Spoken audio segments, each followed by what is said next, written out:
And lastly I would like to tell you कि छोटे मोटे ऐसे एटीट्यूड से ओवरऑल हम सुखी रह सकते हैं। जब अमेरिका में लाइट जाती है तब पता है वे लोग क्या करते हैं? He picks up the phone and calls the electric company. अरे ये लाइट क्यों गई, क्या हुआ? क्योंकि Americans are not used to such things. Japan में जब लाइट जाती है तब जापानीज क्या करता है? They are self working people. मेज ले आएगा, उस पर चढ़ जाएगा और फ्यूज ठीक करने लगेगा। They are self working people. और पता है इंडिया में जब लाइट जाती है तब क्या होता है? दरवाजा खुलता है, सब अंधेरा है, होता है।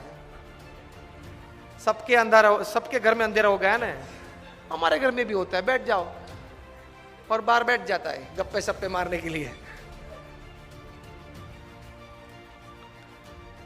एटीट्यूड्स हमेशा पॉजिटिव और बड़ा रखना चाहिए, तो जीवन में बहुत आनंद आ सकता है। एक baby mosquito was on his maiden flight. उसके माता पिता देख रहे थे कि हमारी बेबी मॉस्किटो की फर्स्ट फ्लाइट है विंग्स आने के बाद। एक स्टोरी है। And the mother and father were watching, oh what a wonderful flight, good take of.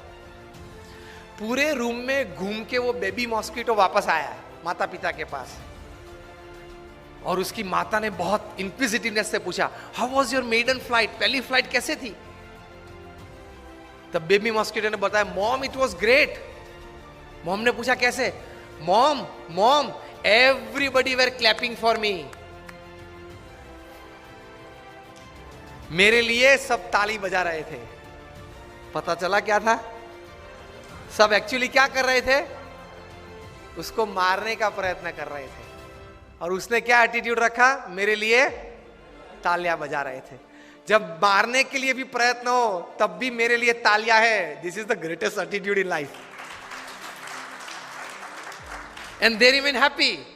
कितना आनंदित हो गए वो छोटा बेबी मॉस्किटो, कितना आनंद में आ गया होगा। अरे यार, in my maiden flight everybody were clapping for me. Highest kind of attitudes in life. Situation के मुताबिक एडजस्ट हो जाओ, दिस इज एटीट्यूड। पानी की तरह सीखना। पानी ग्लास में भर देते तो शेप क्या ले लेता है?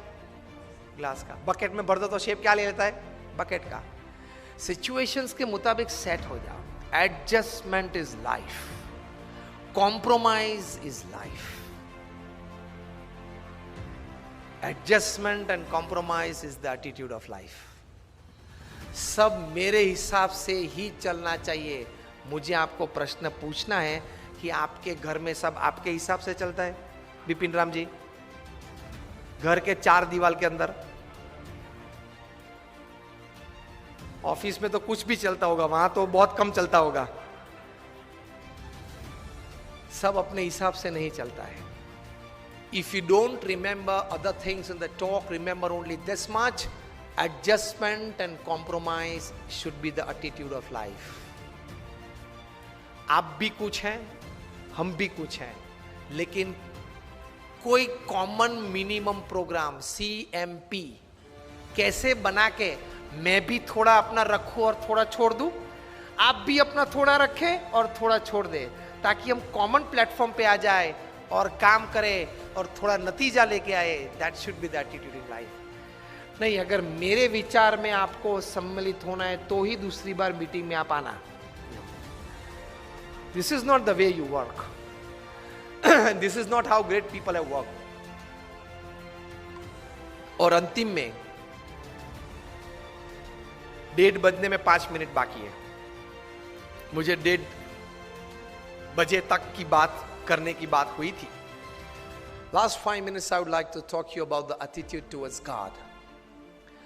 कई लोग आस्तिक है, कई लोग नास्तिक है, अपने अपने हिसाब से सब विचार करते हैं, सोचते हैं, चलते हैं जीवन में। लेकिन एक बहुत बड़े एस्ट्रोनॉमर फ्रेड हॉयल ने बताया कि it is advantageous to believe in God then not to believe. Professionally भी आप भगवान में मानो, अच्छाइयां बुराइयां के लिए नहीं, छोड़ दो, मोक्ष के लिए नहीं हो, छोड़ दो। प्रोफेशनल तो है आप, वैश्य फेडरेशन तो हो, व्यापारी तो हो, तो व्यापारी के ढंग से भी आप भगवान में मानो तो भी जीवन में बहुत बड़ा लाभ है। Thousands and thousands of papers have been released in national and international seminars where faith in God, meditation, नाम स्मरण, भगवान की मूर्ति के दर्शन, मंदिर जाना उसके फिजिकल, मेंटल और इमोशनल लाभ साइंटिफिकली प्रूव हुए हैं। कभी ये बात भी 1 घंटे तक करेंगे कि जो 9धा भक्ति श्रीमद् भागवत में दी गई है, श्रवणम, कीर्तनम, स्मरणम, पाद सेवनम, अर्चनम, वंदम, दास्यम, सख्यम, आत्मनिवेदनम, 9 प्रकार की भक्ति, भगवान का नाम स्मरण करना, भगवान को दंडवत प्रणाम करना, इसके फिजिकल, मेंटल और इमोशनल लाभ कितने हैं। फॉर एग्जाम्पल, हड्डियां कमजोर हो जाती है, उसको बोलते हैं ऑस्टियोपोरोसिस, जल्दी टूट जाती है।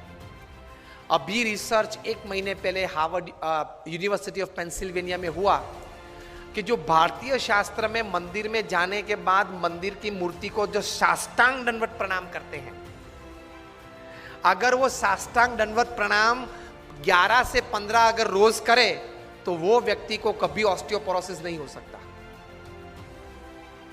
यूनिवर्सिटी ऑफ पेंसिल्वेनिया में। भगवान के नाम स्मरण में कितनी ताकत है, फिजिकली, प्रैक्टिकली। मोक्ष की बात, भगवान के स्वर्ग नरक की बात जाने दो अभी। तो प्रोफेसर न्यूबर्ग ने यूनिवर्सिटी ऑफ पेंसिल्वेनिया में रिसर्च किया, डिफरेंट एज ग्रुप्स के व्यक्तियों को बिठाया, 20 वीक्स का प्रोग्राम था, हर रोज 10 मिनट मेडिटेशन में, और जो भी भगवान के स्वरूप में वे मानते हो उस स्वरूप का ध्यान करके नाम स्मरण करना। एंड रिजल्ट में MRI टेस्टिंग हुआ, माइंड मैपिंग हुआ, उसमें से प्रैक्टिकल साइंटिफिक रिजल्ट्स ये मिले कि जो छोटे बच्चे थे वो रेगुलर 10 मिनट रोज मेडिटेशन और भगवान का नाम स्मरण करते थे, उनकी मेमोरी पावर 15 to 25% बढ़ गई। जो किशोर अवस्था में थे, युवा अवस्था में थे, उनकी मेमोरी भी बढ़ गई और सेल्फ कॉन्फिडेंस भी बढ़ गया। जो मिडिल एज में थे, 35, 40, 45, 50 में, उनको जीवन में कॉन्फिडेंस बढ़ गया, और जो ओल्ड एज में थे उनको इमोशनल सपोर्ट बढ़ गया, इमोशनल स्ट्रेंथ बढ़ गई ये नाम स्मरण से। Practically advantage. तो जो बातें हमारे शास्त्र में महान ऋषि मुनियों ने लिखी है वो बात सही है। It is 100% right, absolutely right. तो एटीट्यूड हमारे शास्त्रों, संत और भगवान के प्रति ये आस्तिक भाव का रखना, उसमें कुछ लेना देना तो है नहीं, उसमें कुछ लेना देना तो है नहीं। ये एटीट्यूड रखो कि भगवान है, भगवान ये सर्वे जगत के कर्ता हर्ता है, और जो भी कुछ करते हैं वो हमारे मनुष्य के अच्छे के लिए करते हैं। इतना पॉजिटिव एटीट्यूड भगवान के बारे में रखो तो बहुत शांति रहेगी, बहुत स्थिरता रहेगी।